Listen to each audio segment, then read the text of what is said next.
सस्ते वाले दाल मसाले स्वाद हुआ बेकार। MDH की हल्दी मिर्ची धनिया करे कमाल। ये रंग दे, ये खुशबू दे, ये तीखा, ये कम पड़े। क्या निराला MDH मसाला।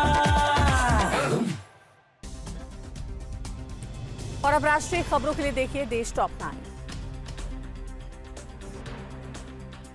मैं गहरी बात बोल रहा हूं। राहुल गांधी ने बिहार विधानसभा चुनाव में गड़बड़ी की आशंका जताई है। उन्होंने अपने एक लेख में लिखा है कि महाराष्ट्र की तरह बिहार में भी मैच फिक्सिंग होगी। वहीं इन आरोपों का चुनाव आयोग ने जवाब दिया है और इसे निराधार बताया है। साथ ही कहा है कि महाराष्ट्र की मतदाता सूची के खिलाफ लगाए गए निराधार आरोप कानून के शासन का अपमान है।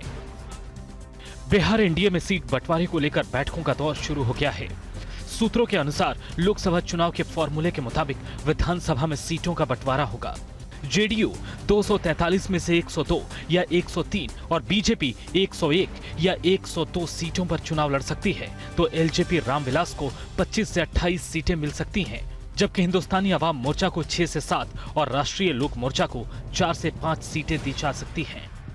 मोदी सरकार के 11 साल और मोदी 3.0 के 1 साल होने पर बीजेपी ने जनता के बीच जाने की तैयारी कर ली है और पार्टी के नेता देश भर में प्रेस कॉन्फ्रेंस कर सरकार की उपलब्धियों की जानकारी देंगे। 9 जून को बीजेपी अध्यक्ष जेपी नड्डा इस अभियान की शुरुआत करेंगे। 10 जून को देश भर में वरिष्ठ नेताओं, मुख्यमंत्रियों और केंद्रीय मंत्रियों के प्रेस कॉन्फ्रेंस होगी। बिहार एनडीए में सीट बंटवारे को लेकर बैठकों का दौर शुरू हो गया है। सूत्रों के अनुसार लोकसभा चुनाव के फॉर्मूले के मुताबिक विधानसभा में सीटों का बंटवारा होगा।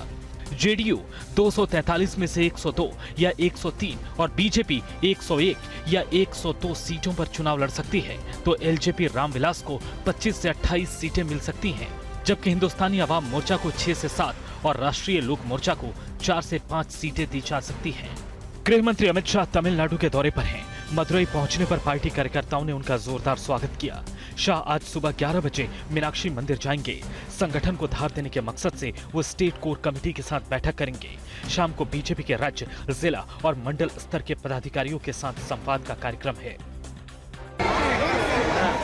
बेंगलुरु के एम चिन्नास्वामी स्टेडियम के पास मची भगदड़ के मामले में जांच आयोग का गठन कर दिया गया है और हाईकोर्ट के रिटायर्ड जज इस जांच आयोग की अध्यक्षता करेंगे, जिसे 30 दिनों में रिपोर्ट देने को कहा गया है। दरअसल 4 जून को आरसीबी की जीत के जश्न के दौरान हुई भगदड़ में 11 लोगों की मौत हो गई थी। दिल्ली के ऐतिहासिक ताल कटोरा स्टेडियम का नाम बदला जा सकता है। सूत्रों के मुताबिक ताल कटोरा स्टेडियम का नाम महर्षि वाल्मीकि स्टेडियम रखा जा सकता है। दरअसल 12 जून को एनडीएमसी की बैठक होने वाली है, जिसमें स्टेडियम के नाम बदलने का प्रस्ताव लाया जा सकता है। इससे पहले बीजेपी के प्रवेश वर्मा ने स्टेडियम का नाम बदलने की मांग की थी। मेघालय में लापता हुए इंदौर के राजा रघुवंशी और सोनम रघुवंशी के मामले में एक्शन जारी है। मध्य प्रदेश के सीएम मोहन यादव ने सीबीआई जांच की सिफारिश की है। दरअसल राजा और उनकी पत्नी सोनम हनीमून के लिए मेघालय गए थे, जहां वे 23 मई को लापता हो गए और 2 जून को राजा रघुवंशी का शव बरामद किया गया, लेकिन उनकी पत्नी का अभी तक पता नहीं चल पाया है। देश में कोरोना वायरस के मामले तेजी से बढ़ते जा रहे हैं।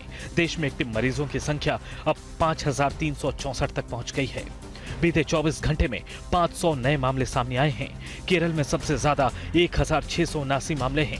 इसके बाद गुजरात में 615, पश्चिम बंगाल में 596, दिल्ली में 592 और महाराष्ट्र में 548 एक्टिव केस हैं। सस्ते वाले दाल मसाले स्वाद हुआ बेकार। MDH की हल्दी मिर्ची धनिया करे कमाल। ये रंग दे, ये खुशबू दे, ये तीखा, ये कम पड़े। क्या निराला MDH मसाला।